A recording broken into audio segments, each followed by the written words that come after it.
Bonjour à tous et à toutes, je viens de tomber sur cet article. Une proposition de loi canadienne prévoit l'emprisonnement des chrétiens qui citent la Bible. Alors je vais prendre le papier parce que je l'ai imprimé.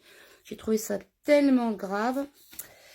Je vais reprendre mon papier. Alors, si le projet de loi C-367 du Bloc québécois est adopté, les exemptions religieuses prévues par la section discours de haine du Code pénal seront supprimées, ce qui pourrait conduire à l'arrestation de chrétiens pour avoir cité les Écritures ou exprimé publiquement leur opposition au péché. Donc, envoyer un message urgent aux législateurs canadiens les invitant à ne pas adopter de nouvelles lois sur la censure en ligne.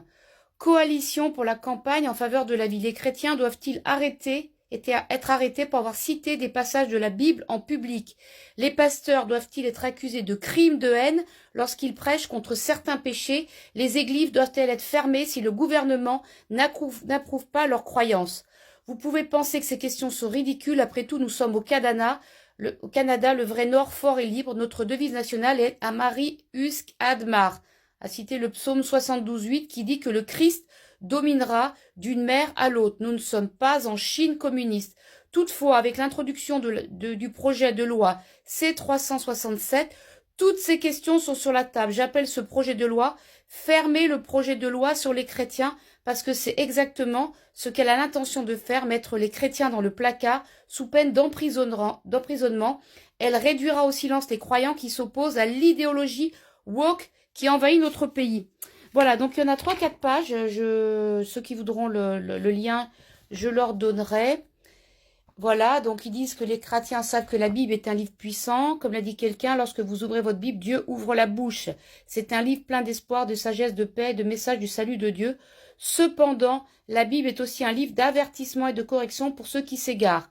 C'est un livre qui nous dit « Dis-leur, je suis vivant, dit le Seigneur, etc. » Donc, pour certaines personnes au Canada, le message de la Bible est un affront à leur style de vie et à leur orgueil. Ils ne veulent pas l'entendre, leur conscience ne peut pas le tolérer et ils essaieront de faire taire ceux qui le proclament.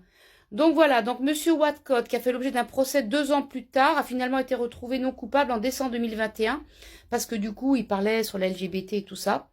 Donc, ils disent que jusqu'à présent, les accusations de crimes de haine, je vous le raccourcis, parce qu'il y en a 3 pages, contre les chrétiens ont été très difficiles à prouver en raison d'une protection importante prévue par le Code pénal canadien. Il existe une exemption religieuse dans le Code pénal canadien, l'article 319, qui stipule que nul ne peut être reconnu coupable d'un crime de haine si de bonne foi il a exprimé ou tenté d'établir par un argument une opinion sur un sujet religieux ou une opinion fondée sur une croyance en un texte religieux. Voilà, mais donc si le projet de loi C-367 passe, ça constitue une menace dangereuse pour la liberté d'expression et de religion de chaque citoyen. Il ne servira donc qu'à l'agenda néfaste des activistes pro-LGBT et des politiciens christophobes qui veulent imposer leur idéologie à notre pays et réduire au silence toute opposition. Si ce projet est adopté, je peux presque vous garantir que les manifestations antisémites seraient autorisées à se poursuivre en tant que manifestations politique, tandis que les modifications apportées au code pénal seraient utilisées pour poursuivre des pasteurs chrétiens et des laïcs pour avoir proclamé des vérités fondées sur la Bible au sujet de la moralité sexuelle.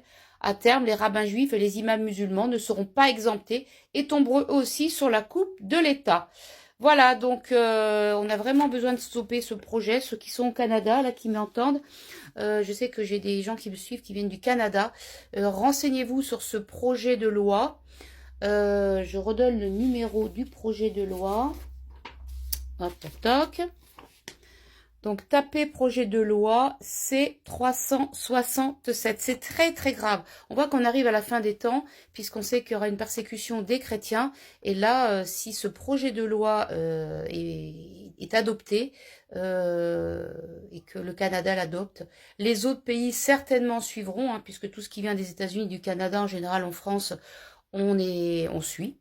Donc, on n'aura plus le droit de parler de la Bible, on n'aura plus le droit de parler du péché, on n'aura plus le droit de parler de tout ce dont on parle à l'heure actuelle et pour l'instant qui est autorisé. Faites circuler cette vidéo, c'est très très important. Voilà.